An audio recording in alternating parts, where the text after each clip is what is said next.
네, 그 알리뷰 다섯 번째 시간이죠. 351회. 이 회차의 제목은 1급 살인인가 과실치사인가 킹스턴 한인 여성 토막 살해 사건이라고요. 이게 우리나라에서 그렇게 방송이 막 나진 않았었는데 그것을 알고 싶다를 통해서 이 사건이 굉장히 유명해졌었어요. 어떤 사건인지 한번 알아보고 방송이 어떤 방향이었나 좀 얘기해 보도록 하겠습니다. 2004년 6월 영국의 어느 한인교회 홈페이지에 실종신고 한 건이 올라와요. 킹스턴에 사는 언니에게 무슨 일이 생긴 것 같다며 한국의 여동생이 올린 사건입니다. 동생의 말을 들어보니까 언니가 한국에 온다고 했는데 그 다음 날이 돼도 안 오고 그 주가 다 가도록 안 와서 걱정이 돼서 이상하다. 그래서 달튼한테 연락을 취하기 시작했죠. 언니의 남편인가 봐요, 달튼이. 연락을 하니까 언니하고 싸웠다. 싸웠는데 언니가 가출했고 그래서 그 언니가 다니던 교회 목사님을 만나봤더니 언니가 실종됐는데 좀 도와주세요. 이런 내용이었어요. 제가 바로 강태희 씨 집에 전화하고 그런데 전화는 되지 않았어요. 어느 날 갑자기 연락이 끊어진 강태희 씨.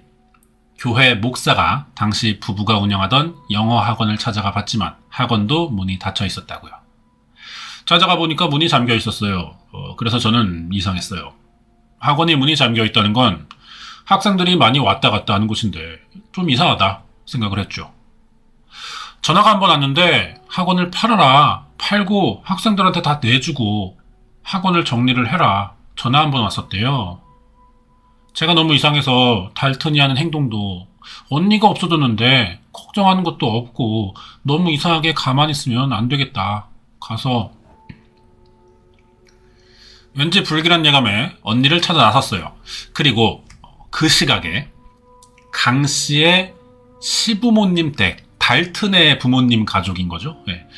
자동응답기에 한 건의 메시지가 왔습니다. 죽이려고 한 것은 아니고 그냥 한 대 친 것뿐인데 그만 사고가 일어났어요. 남편인 달튼의 음성이에요. 뭔가 심상치 않은 일이 생긴 게 틀림없죠. 달튼의 부모가 아들 집에 도착했을 때 집은 비어 있었고요. 집안을 살펴보던 달튼의 아버지는 냉장고 안에서 수상한 꾸러미를 발견합니다. 그 속에 들어있던 건 놀랍게도 토막난 시신의 일부였어요. 감식해보니까 사라진 한국인 강태희 씨였고요. 그러니까 외국인 남편이 한국인 아내를 현지에서 살해했다. 이런 사건인 거죠. 킹스턴 일대를 공포로 몰아넣은 토막 사건에 대한 경찰 조사가 시작돼요. 여기가 살던 집이고 사건을 담당했던 사람이 그 당시에 닉 F. 그레이브라는 사람이네요. 우리는 아주 조심스럽게 수사를 진행했죠. 아마 혈흔이나 다른 오염물, 누가 거기 있었는지, 누가 살인을 저질렀는지를 말해줄 어떤 단서라도 찾기 위해 노력했어요. 수사 결과 사건의 유력 용의자로 피해자 강 씨의 영국인 남편인 폴 달튼. 태희 씨가 살해됐다는 것을 보고받고 그 남편이 폴 달튼이 실종됐다는 것을 알았죠. 최악의 용의자였지만 혹시 그가 살해됐을 수도 있다는 우리는 그런 판단을 했습니다. 폴 달튼이 이 사건의 중요한 사람이라고 생각을 했죠. 달튼이네, 이 사람이. 일본으로 도주했던 달튼은 시신 발견 2주 만에 경찰의 회유로 자진 귀국했어요. 강 씨에 대한 살인 및 사체 훼손 혐의로 체포된 거죠. 그 당시 MC 정진영 씨. 살인 혐의로 구속돼도 자신이 한 짓은 아니라며 혐의를 부인하던 폴 달튼이 사건 1년여 만에 범행을 자백합니다. 그러면서 이 엽기적인 토막 살인 사건은 끝이 나요. 그런데 지난 6월 21일, 두 달 뒤죠. 영국 검찰은 달튼을 1급 살인과 사체 훼손으로 기소했고 그가 종신형을 선고받을 거라고 모든 사람들이 생각했는데 이대로 사건이 다 끝났다 이렇게 생각하는 거죠, 누구나. 하지만 3개월 만인 지난 7월 31일이겠죠. 런던의 중앙형사법원에서는 달튼의 살인 혐의에 대한 배심원들의 판결이 열렸어요. 그리고 심리 1시간 만에 배심원단은 1급 살인죄에 대해 무죄를 선고하고 달튼의 범행은 과실치사였다는 결론을 내린 거죠. 판결에 대한 의견 보니까 낮은 편이다라고 생각하는 사람이 영국에 거주하는 한국인 중에는 100% 모두 다. 하지만 영국인만을 대상했을 때는 형량이 낮다, 이 사건에 대해서 78% 정도 생각한대요. 그러면은 이렇게 이해할 수 없는 판결이 내려진 이유, 과연 무엇이냐는 거죠. 제작진은 먼저 이 사건의 가해자이자 유일한 목격자인 남편이에요. 달튼의 진술에 따라 사건 당시의 상황을 되짚어보기로 합니다. 그녀는 상처가 되는 말들만 했어요. 단지 비자를 취득하기 위해 나와 결혼했다고 말이죠. 그녀는 말했어요. 날 죽고 싶어. 지금 와서 생각해보면 정말 난 미쳤었어요. 난 크게 흥분한 상태였죠. 그녀는 의식이 없었고요. 누운 채로 죽어 있었습니다. 숨도 쉬지 않았고 얼굴은 이미 싸늘해진 상태였어요. 학원 운영 문제로 시작된 싸움이었어요. 이 불길은 엉뚱한 곳으로 옮겨 붙었던 겁니다. 아내의 폭언이 심해지면서 달튼도 점점 화가 치밀어 올랐고요. 그 순간 자신을 향해 돌진하는 아내의 목을 조르기 시작했다고. 그때만 해도 아내를 때릴 생각이나 죽일 생각은 없었대요. 그런데 자기도 모르게 그만 주먹을 휘두르고 말았고 아내는 쓰러졌다고 합니다. 정신을 차렸을 때, 평정심을 되찾았을 때죠. 가장 먼저 생각한 건 부부의 6살 난 딸아이. 혹시라도 엄마를 보고 충격받았을까 싶어서 딸을 2층에 데려다 놓고 왔을 때 아내는 이미 죽어 있었다. 갑작스러운 아내 죽음에 일단 시신을 옮기기로 결심했고요. 정원에 방치했어요. 하지만 그리고 어떻게 처리할지 고민한 지 이제 나흘째입니다. 4일 됐어요. 달튼이 찾아간 곳은 킹스턴의 한 가전제품 매장. 그곳에서 대형 냉동고를 주문하고요. 근처 또 다른 가게를 들려서 전기톱을 주문합니다. 마침내 그는 잔혹한 결심을 옮기고 말았죠. 사체훼손을 시작한 거예요. 이틀에 걸쳐서 계속됐고 아내가 가출한 뒤 돌아오지 않는 것으로 위장하려고 사건 현장도 깨끗하게 치웠습니다. 그리고 주변 사람들의 시선을 피해 일본으로 여행을 떠났다는 거예요. 이 잔혹하면서 치밀한 일련의 범죄 행각을 영국 법원이 우발적인 범행이었다고 판단한 그 근거는 무엇일까? 제작진은 이 사건을 밀착 취재했던 현지 지역 신문사의 한 기자로부터 판결에 대한 배경을 들을 수가 있었어요. 이 사람이네, 데이비드 란킨 씨. 달튼은 아내를 때렸다고 자백을 했어요.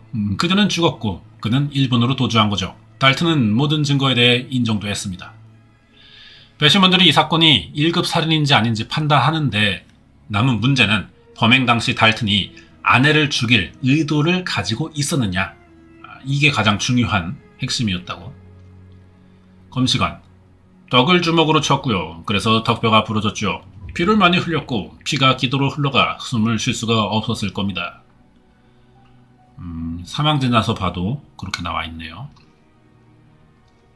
부검을 통해 밝혀진 강 씨의 사인은 골절과 출혈로 인한 질식사. 하지만 이것만으로는 살인 의도를 볼 수 없다는 담당 검시관의 의견. 죽이고 싶었다면 칼로 찌르든지 총을 쏘든지 하지 않았을까? 그게 확실하니까. 이건 운이 좋은 안 좋은 상황이었을 뿐이에요. 피만 흘리지 않았으면 살해했을지도 모르는 겁니다. 달튼이 평소 폭력적인 사람은 아니었다는 주변의 증언 역시 배심원들로 하여금 달튼의 범죄가 우발적인 실수라고 믿게 만든 그런 측면이 있다는 거죠. 이웃 주민. 제가 아는 폴 달튼은 그런 행동을 할 사람이 아니에요. 너무 오랫동안 쌓여있던 화가 그 순간 폭발한 것일 수도 있어요. 순간 정신을 잃은 거죠. 그리고 달튼이 부부싸움 중 이성을 잃은 이유가 강 씨의 난폭한 말과 평소 행동들 때문이라는 설명도 역시 제법 그럴듯하게 들렸다는 거예요. 부부싸움이 커져서 사건이 발생했다는 주장에 설득력이 있습니다. 그런 이유로 우발적인 범행이 맞다고 보는 거죠. 달튼이 잠시 이성을 잃어서 아내를 때린 것이라면 시신을 훼손한 그의 잔혹한 행동, 이건 어떻게 설명할 수 있을까? 달튼이 부인을 때리기 직전에 어떤 심리 상태에 있었는지, 그리고 사건이 터진 직후 달튼의 심리가 어땠는지, 이것이 중요합니다.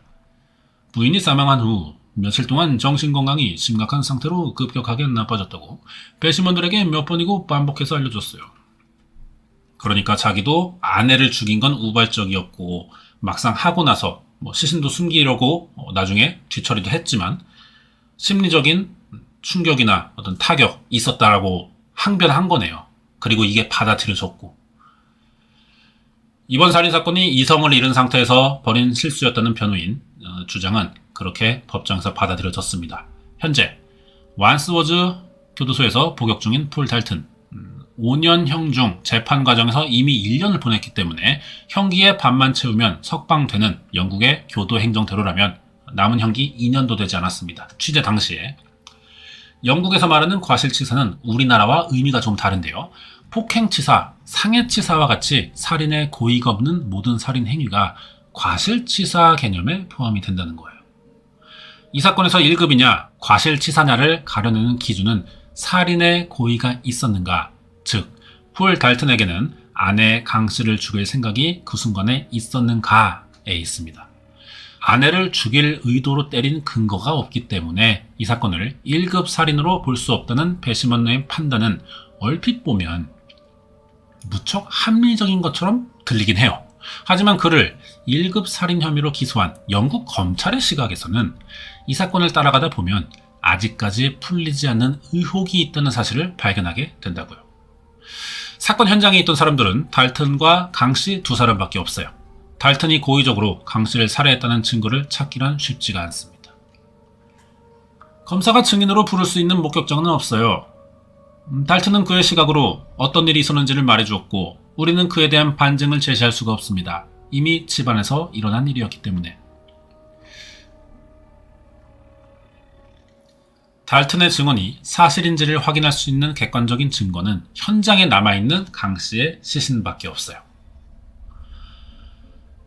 중요한 증거는 폴 달튼이 한 인터뷰와 강태희의 부검에 대한 증거였습니다.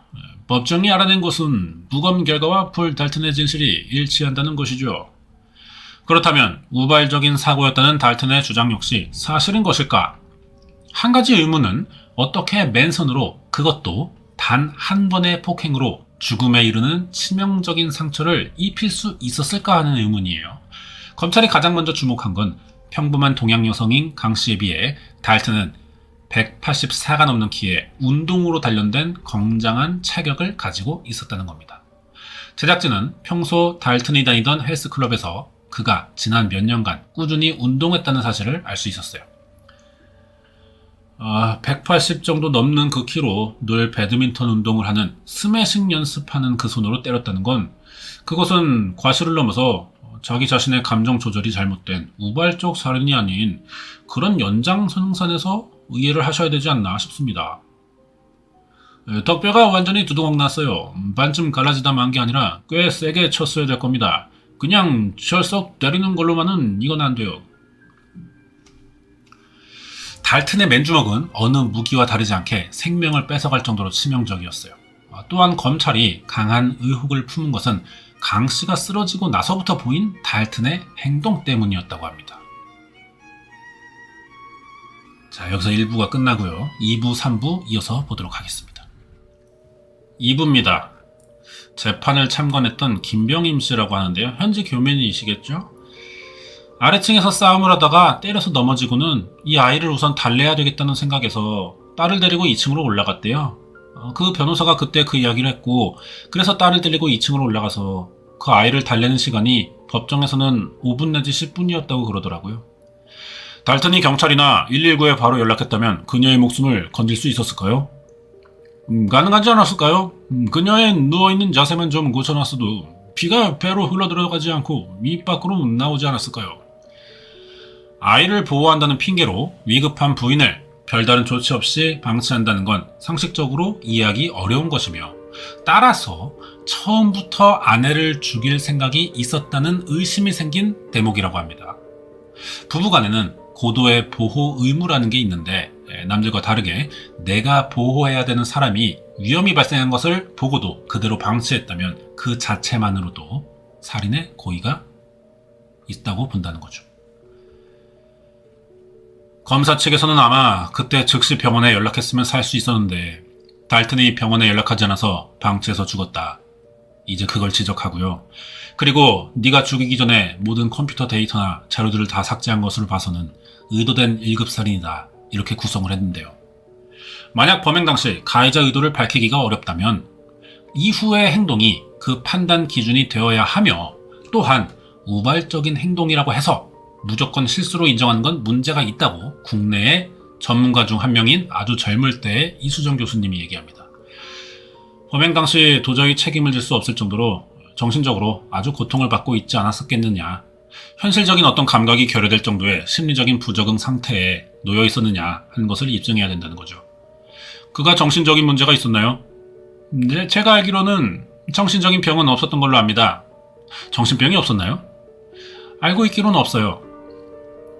만약 달튼이 우발적인 실수가 아니라면 그에게 강 씨를 의도적으로 살해해야 될 이유가 있었을지도 한번 봐야 됩니다. 동생. 문제가 뭐냐면 달튼이 여자관계가 복잡해서 언니를 만나면서도 계속 홍콩 여자친구가 있었어요. 계속 통화를 하고 여기 한국에 나와 있을 때도 우리 집 전화로 그 홍콩 여자한테 통화한 게 나중에 국제전화 고지서를 보면 통화 내역서가 쭉 나오잖아요. 그거 보고 언니가 화나서 또 싸우고. 친구 말도 들어봤어요. 사생활 있으니까 자세히 캐묻진 않았어요. 그랬는데 한두 명의 여자가 아닌 것 같아요. 지금 이 백씨, 이런 여자도 있고 아무래도 관계가 있기 때문에 백씨하고 이게 문제가 되지 않았나. 담당 검사는 달튼의 잦은 외도로 인한 부부간의 불화와 사건 당시 그에게 깊은 관계에 내연녀가 있다는 점을 살인 동기로 지적했어요. 달튼이 백씨와의 관계를 시인했던 것으로 알고 있습니다. 패시먼은 이에 대해 알고 있었고요. 달튼 부부간의 싸움에 대해서도 알고 있었죠. 게다가 달튼은 범행 후 일본에 도주해 있는 동안에도 학원 직원이자 내연녀인 백씨에게 이메일을 보낸 적이 있어요. 폴 달튼이 일본으로 도주한 후에 백씨에게 보낸 2차례의 전자메일을 통해서 그가 백씨에게 이야기한 내용은 딸과 백씨와 같이 새로운 곳에서 새 삶을 시작하고 싶다고, 자신의 죄를 뉘우치는 대신 또 다른 삶을 꿈꾼 폴 달튼, 그의 범행은 정말 실수였던 것일까? 우리는 폴 달튼이 1급 살인범이라고 주장하는 게 아니다. 다만 달튼의 범행이 과실치사라고 확신하기 전에 풀어야 할 문제가 남아있다고 말하는 것이다. 사건 당시 정황이 어땠는지, 즉 범행 당시 달튼의 심리에 어떤 문제가 있었는지에 대한 철저한 검증이 반드시 필요하다. 최근 영국의 한 신문사에서는 폴 달튼을 자신을 괴롭히는 아내를 살해한 남편으로 표현하고 있어요. 대부분의 영국 현지 언론들은 이상하게도 끔찍한 범죄를 저지른 가해자 폴 달튼이 아니라 피해자인 강 씨를 범행 원인 제공자로 몰아가고 있습니다. 그리고 이런 일은 실제 법정에서도 일어났어요. 재판 과정에서 폴 달튼이 자신은 오히려 아내 강 씨에게 학대를 받아온 피해자라고 주장했다는 거죠. 달튼은 결혼 전 자신에겐 다른 여자친구가 있었고 강 씨와는 결혼할 생각이 없었다는 말도 했대요. 계속해서 자신을 감시하고 추적하는 강 씨의 병적인 집착 때문에 어쩔 수 없이 결혼을 했대요. 결혼하게 된 그런 과정부터 해서 강태희 씨가 좀 적극적으로 액티브하게 자기가 이루고 하고 싶은 것은 꼭 이루고 만다, 그런 걸 강조하는 사람이었어요. 하지만 강 씨 여동생은 달튼의 말이 너무 터무니없는 과장이라고 주장합니다. 달튼이 언니를 먼저 좋아했어요. 먼저 좋아하고 언니가 언니 친구한테 어느 날 얘기하더래요. 달튼이 결혼하자고 한다고. 그러니까 달튼이 먼저 결혼하자고 했던 거예요. 언니가 마음에 들어서. 또한 달튼에 따르면 결혼 후 아내 강 씨는 걸핏하면 화를 내거나 소리를 질렀고 늘 자신을 무시했다고 합니다. 그런 강 씨의 폭력적인 성격을 자신은 지난 7년간 참아왔다는 거고요. 하지만 강 씨를 곁에서 지켜본 사람들은 그녀에 대해서 전혀 다른 기억을 가지고 있는데요. 전형적인 한국 여인상 중에 한 분 같은 그런 인상을 받았습니다. 수줍어하고요, 부끄러워하고, 그런 잘 웃고요. 그래도 언니는 한국에서 자랐잖아요. 영국에서 나고 자란 게 아니라 한국에서 나고 자랐고, 남자를 높여주는 가부장적인 게 몸에 배어있잖아요. 식사하면 항상 달샘껏 챙겨놓고. 부부가 함께 영어 학원 운영했지만 자신은 강의만 했을 뿐 정작 돈은 사무일을 맡았던 강 씨가 독차지했다고요. 운영하던 학원을 확장하기 위해 조금이라도 아끼려고 했다는 게 여동생의 주장이고, 맨손으로 시작했던 언니 부부가 영국에서 번듯한 집을 장만한 것도 강 씨의 억척스러운 생활력 덕분이라고. 그 집이 굉장히 비싼 집으로 알고 있거든요. 그 집을 처음 산 거예요. 그러니까 둘이 얼마나 좋아했겠어요. 이 집은 달튼 이름으로 하고 그 다음에 혹시 또 집을 하나 뭐 이만큼 또 비싼 건 못 사도 사면 그때는 언니 이름으로 해주기로 했다고 둘이 그렇게 약속을 했다고 그러더라고요. 그런데 법정에서 돈밖에 모르는 그런 여성으로 자꾸 비춰질 때 답답하더라고요. 한국 여성들이 좀 살아보려고 애쓰는 그런 모습이 돈밖에 모르는 그래서 남편을 완전히 아침부터 저녁까지 일만 시키고 자기는 돈 관리하고 이런 여성으로 자꾸 몰아가는 게 너무 참 답답했고 법정에서 강 씨는 돈만 아는 여자로 묘사됐고 달튼의 주장은 배심원들에게 강 씨는 나쁜 여자라는 강한 인상을 심어주기에 이런 게 충분했다고요. 재판 참관했던 서상우 씨. 경찰이 폴 달튼을 인터뷰한 내용 중에서 성격적인 부분을 언급한 부분이 많았어요. 왜냐하면 50페이지가 넘는 분량에서 사건 발생이나 그런 부분보다는 강태희 씨 성격적인 결함 내지 그쪽에서 생각하는 결함으로 이 사건을 많이 끌고 갔던 것 같아요. 강 씨가 어떤 사람이냐는 것이 살인사건과 대체 무슨 관련이 있냐고 물어볼 수는 있습니다. 하지만 영국은 12명의 배심원이 범죄에 대한 유죄와 무죄를 결정하기 때문에 배심원에게 어떤 사람으로 비치는가는 재판 결과에 큰 영향을 미칩니다. 게다가 중요한 건 피해자가 범행의 원인을 제공한 경우 형량이 줄어들 수가 있다는 건데요. 혹시 달튼은 강 씨로부터 평소 학대를 받아왔고 심리적인 스트레스로 인해 범행을 저질렀다고 주장함으로써 감형을 노렸던 건 아닐지 생각해봐야 된다는 거죠. 그런데 이해할 수 없는 건 재판이 진행되는 동안 달튼의 주장을 반박하는 반대 의견이 전혀 나오지 않았다는 겁니다. 이번 재판을 통해 검찰 측이 요청한 달튼의 증인은 달튼의 부모 그리고 달튼의 내연녀인 백씨 이렇게 3명뿐이었어요.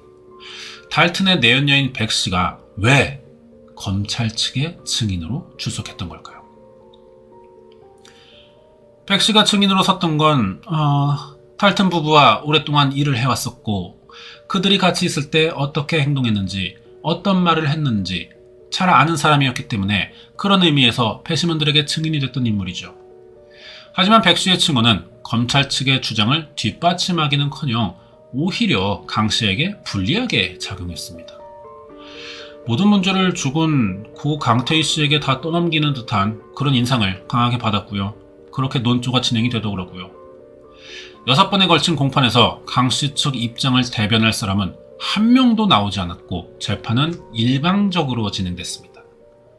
좀 더 사건에 대해 검사 쪽이 의혹을 가지고 이 사건을 1급 살인으로 검사 쪽에서 재판 결과를 유도해내려고 했다면 그런 의혹이 있었다면 아마 강태희 씨하고 친하게 지냈던 한인 분들이라던가 아니면 우리 교회라던가 한국에 있는 강태희 씨 동생이나 이런 분들의 증인 섭외를 했어야 되지 않나 생각이 듭니다. 하지만 한국에 있는 강 씨의 가족들은 검찰로부터 아예 출석 요구조차 받은 적이 없었어요. 검찰에서는 가족한테 공식적으로 법정에 출석하겠느냐? 아니요, 그런 말 없었어요. 그냥 계속 연락이 없다가 월요일부터 재판 시작될 것 같으면 금요일인가 토요일 저녁에 연락이 와서 이틀 후에 재판 시작된다. 배심원들이 강태희 씨의 어머니가 느끼는 것이 어떤 것인지 여동생의 기분은 어떤지 그런 걸 고려해야 되는 건 아니에요. 그들은 현장에 없었고 목격자도 아니죠. 배심원들에게 아무 도움도 안 되며 증인도 될 수가 없어요. 오히려 달튼의 변호인 측은 강 씨의 여동생이 보냈던 편지를 가해자에게 유리한 방향으로 또 이용했습니다. 문제의 편지는 부부싸움을 했다는 얘기에 형부를 달래려고 동생이 보낸 거래요. 폴, 내가 대신 미안하다. 언니 성격 알지 않느냐. 하지만 언니는 성격이 그때뿐이지 뒤끝이 없는 걸 알지 않느냐. 딸을 생각해서라도 두 사람이 잘 살았으면 좋겠고 언니의 그런 성격들을 용서해줬으면 좋겠다. 그렇게 썼던 것 같아요. 형부에 대한 예의로 쓴 표현이 영국 법정에서는 전혀 다르게 해석된 겁니다. 제가 그렇게 쓴 부분을 가지고 이것 봐라. 동생도 이렇게 언니 성격에 대해서 나쁘게 말하지 않냐. 배심원들은 이거 딱딱 들어맞네. 정말 나쁜 사람이네. 이렇게 생각했어요. 영국인들의 어떤 시각이 우리나라랑은 좀 다를 수밖에 없는 건 맞지만 이걸 또 재판에서 보니까 사건을 너무 우리나라 사람이 피해자라서가 아니라 좀 이해할 수 없다는 생각이 많이 들게 되는 것 같아요.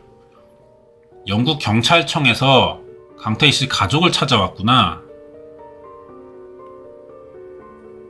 이게 뭐 방송 취재가 나간다고 하니까 좀 눈치가 보였나? 어떻게 또 취재 기간에 이렇게 찾아왔지? 자, 그런데 여기서 가족들이 놀란 건 뭐 이뿐만이 아니고 영국 경찰이 가족에게 방문했는데 유족을 위로하고 수사 과정을 설명하러 왔다면서 만약 달튼이 생각보다 적은 형을 받으면 어떻게 할지를 물어봤어요. 이미 들어가는 것만 해도 너무 엄청난 죄를 지었기 때문에 종신형에서 깎여도 얼마 깎이겠느냐. 전부 그렇게 생각하고 있었기 때문에 엄마가 눈물이 그렁그렁해서 울면서 감옥에서 오래 살면 뭐 하겠느냐고 빨리 나와서 딸이랑 잘 살았으면 좋겠다고 그렇게 얘기했어요. 이걸 또 선처의 의미로 들었나?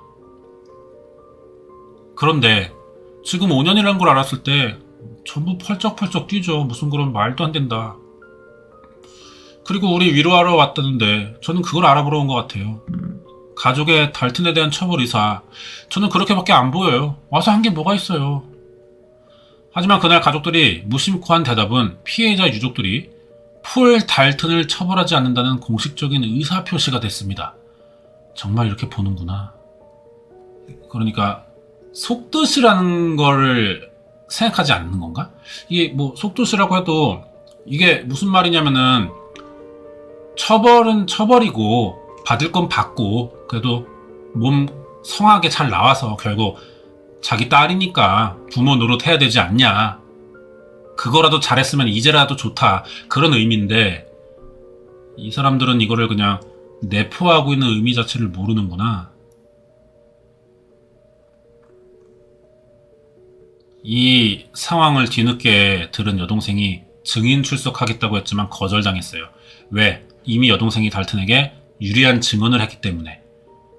그런 적은 없어. 근데 영국인들이 그렇게 해석하고 있는 거죠. 그 증언에 반대되는 얘기는 채택될 수가 없어서 증인으로 세울 수 없다는 게 또 이유예요. 달튼 편 드는 얘기를 해놓고 이제 와서 왜 반대 얘기를 하겠느냐. 인정할 수 없다. 영국은요, 배심원들이 증인들이 하는 이야기만 듣고 재판을 하는 나라예요. 그래서 증인이 얘기 안 해주면 아무런 의미가 없는 거죠. 지금 이쪽은 이 사람이 남편이 억울하게 부인으로부터 학대를 받았고 부인이 돈밖에 모르는 사람이라는 주장이 나와 있고 이쪽은 그런 주장이 없는 거죠. 그렇지 않다는 주장이 전혀 없는 거죠. 이런 것을 증인을 통해서 이야기를 안 하면 그것은 전혀 재판의 참고가 될 수 없죠. 가해자 쪽의 일방적인 주장만 있을 뿐 강씨 측 증인조차 없던 재판은 논란의 여지도 없이 단 2주 만에 끝이 났습니다. 신문사 기자, 판결 과정까지의 속도가 굉장히 스피디했습니다. 왜냐하면 보통의 살인의 경우 현재도 몇 년의 살인사건 재판이 진행 중인데요. 대부분의 재판이 몇 주에서 최대 몇 달까지 걸려요. 따라서 이 재판이 고작 2주 만에 종결되었다는 것에 매우 크게 놀랐습니다. 우리나라 기자도 있었네요. 교민들 입장은 당연히 이해를 못하겠다. 5년형이든 뭐든 간에 재판 과정도 공정하지 않다고 느끼기 때문에 이것은 참을 수 없는, 우리가 가만히 있어서는 안 되는 일인 거죠. 자, 그래서 재영한인회 강태희 씨 사건 대책회의가 열렸어요. 피해를 본 사람, 당황해 있는 사람한테 말 조심해라, 이런 것 조심해라, 이런 게 나중에 자료로 제출될 수 있다. 이런 조언도 제대로 누가 해준 사람도 없고요. 우리 생각은 이렇게 끔찍한 살인을 한, 잡히면 이건 종신형이구나, 이런 막연한 생각만 가지고 있었지 구체적인 대응이 없었습니다. 그리고 1년이 지나간 거예요. 1년이 지나가서 재판도 저희도 재판이 시작되는지 전혀 몰랐어요. 3일 있다가 알았거든요. 끈질기게 물면 이게 시간이 좀 걸리더라도 대개 이것을 다시 한번 좀 재조명해서 볼 수 있는 그런 기회는 있긴 있거든요. 그러니까 이건 뭐 우선은 이런 시작이라도 해야 된다는 거죠. 이 자리에서는 이번 사건에 대해 처음부터 한인의 차원에서 적극적으로 대응하지 못한 자책을 했고 앞으로의 대응 방안에 대한 논의가 오갔는데 결과가 좀 어땠는지 3부에서 계속 보도록 하겠습니다. 네, 킹스턴 한인 토막살인 사건 3부. 그래서 어떤 결과가 나왔는지 그 대책회의에서 좀 반영이 됐는지 재판에 좀 보겠습니다. 영국 내에서 분명히 소수민족으로 살 때 이런 형사사건이 일어났을 때는, 그리고 가해자가 백인이었을 때, 특히 백인 영국인이었을 때는 주의를 기울여서 자기가 불리한 처벌을 받지 않도록 미리 준비하는 자세가 필요하다는 게 많은 인권단체나 혹은 관련 사건 경험자들의 지적이거든요. 그렇다면 이번 판결에 대한 대사관의 입장은 뭘까요? 네, 제작진인데요. 그 킹스턴 한인 여성 토막살인 사건 아시죠? 그 판결에 대해서 이 대사관 측의 입장이 좀 궁금해서 전화를 드렸거든요. 저희가 이 판결에 대해 어떤 입장을 갖겠습니까? 법원이 알아서 하는 일인데요. 아니, 저기요, 그래도 이 교민이 당한 사건인데, 말씀하실 내용이 하나도 없으신가요?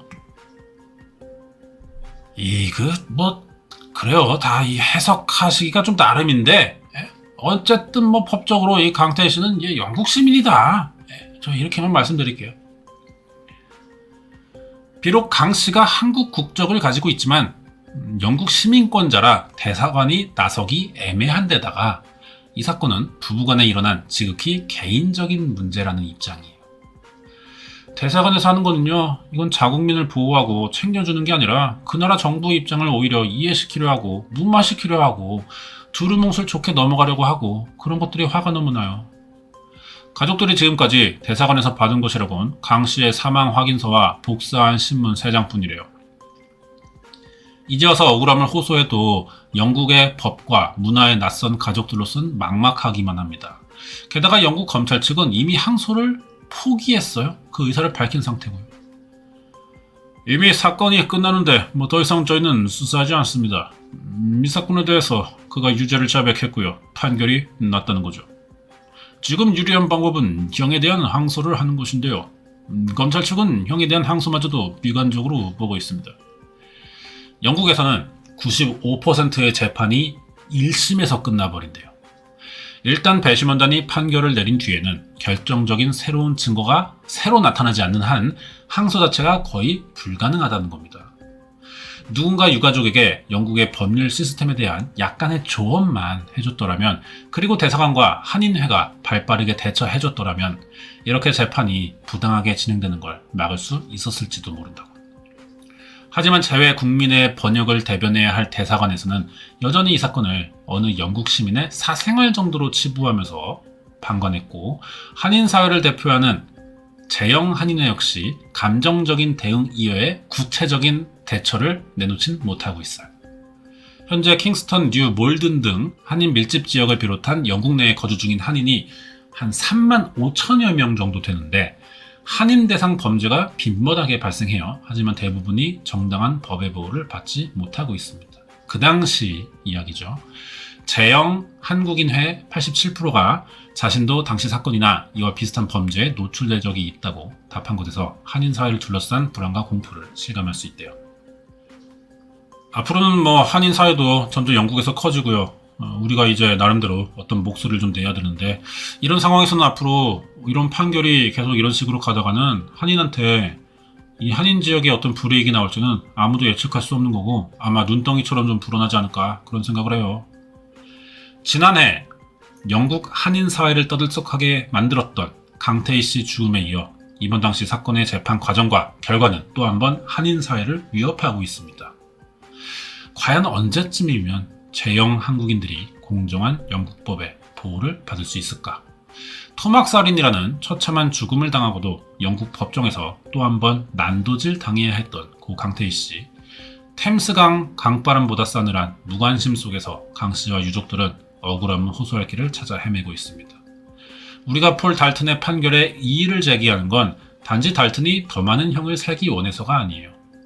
만약 우리가 부당한 수사나 재판 절차를 이대로 받아들인다면 앞으로 한인 대상 범죄를 별 문제가 되지 않는 가벼운 일쯤으로 여길지도 모르고, 나아가서 그런 인식이 외국에 사는 아니면 외국을 여행하는 모든 한국인을 위협하는 위험한 지뢰가 될 것이기 때문에, 다른 나라 가면 그 나라 법을 따르는 게 당연한 일이고 우리 역시 영국 법정의 판결을 존중합니다.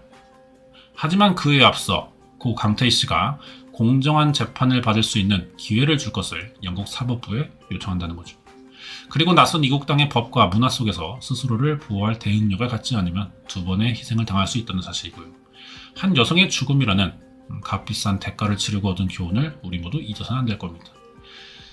고 강태희 씨의 명복을 빕니다. 이렇게 이렇게 끝나네요. 영국이란 나라는 또 미국과 다르게 또 다른 어떤 환상을 좀 갖고 있는 나라 같긴 해요. 제가 느꼈을 때도 가고 싶다라고 하는데 뭐 인종차별이 없는 나라는 사실 없어. 우리나라도 마찬가지고 뭐 미국도 있고 뭐 영국도 있는데 영국은 좀 심한 편이라는 좀 인식이 있긴 한 것 같습니다. 그런 데다가 이 정서 차이도 좀 있는 것 같고 그러니까 예를 들어서 뭐 좀 그런 게 있어야 될 것 같아요. 대사관에서도 좀 재판에 참여할 수 있는 최소한 한 명 이상이 한국인, 영국인이 피해자 가해자인데 이걸 이제 가려내야 되는데 이거를 심리를 하는 재판 관계자들이 다 영국인이야. 이거는 공정하지 않잖아요. 그러니까 대사관 측에서도 나라마다 좀 그런 게 좀 필요하지 않을까 싶어요. 예. 그렇기도 하고 이 사건은 뭐 지금 18년 됐어요. 그래서 이대로 끝났죠. 예. 더 이상 뭐 판결을 뒤집거나 뭐 그럴 기회는 이미 다 지나갔고 이런 억울한 사례 하나가 남게 된 겁니다. 지금은 뭐 어떤지 잘 모르겠는데 이 당시에 이게 그것이 알고 싶다 방송 나오면서 사건에 대한 관심도 굉장히 높았어요. 사람들 막 화나고 우리나라 사람들이 또 한국 내에서는 또 서로 잘 인정해주지 않지만 또 다른 나라가 끼어 있으면 그때는 또 애국심 발동이 더 잘 되기 때문에 엄청 화났었죠 다들. 그런데 이미 현지에서 판결이 나버린 뒤에 이 사건이 알려지다 보니까 할 수가 없는 거야. 이제 와서 재판 기간에 알려진 것도 아니고 일사부재리인 거죠. 네, 그래서 이제 오늘 5번째 시간 킹스턴 한인 여성 토막살이 사건 그 알림은 여기까지고요. 다음 주에 또 다른 사건 또 준비해서 리뷰해 보도록 하겠습니다. 오늘 여기까지고 댓글 많이 남겨주시고요. 반응, 소감 이런 거 달아주시면 좀 감사하겠습니다. 오늘은 여기까지입니다.